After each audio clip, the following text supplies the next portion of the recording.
จะไปต่อวันที่ใจท้อหมดแรงขาดกำลังใจนั่งลงมุมหนึ่งเพียงอยากฟังเสียงเจ้านั้นปลอบใจให้ชีวิตกลับสดใสและมีพลังจะสู้ต่อไปในวันที่เหงาใจในวันที่ทุกข์ใจยังมีเจ้านั้นคอยให้กำลังใจเสมอบอกว่าอยู่ที่ใดอยู่สุดขอบฟ้าไกลบอกมีจากครั้งที่เจ้าจะปล่อยให้ใจคอยเหงาเจ้าคือคนเดียวที่ทำให้ชีวิตมีความหมายปลายทางที่แสนไกล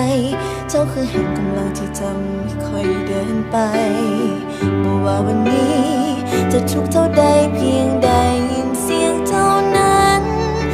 ข้างกายอุปสรรคก็พังทลายความสุขมีอยู่ในใจเมื่อเฮามีกัน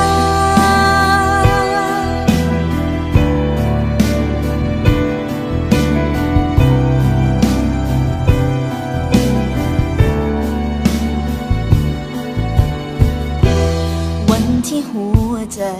สุขสมมีคนที่เข้าใจเจ้าคือคนเดียวบ่เคยหักกันไปไกลเพลงที่ได้ฟังอยากให้หัวเจ้าห่วงใยให้ชีวิตได้สดใสได้มีพลังต่อสู้ต่อไป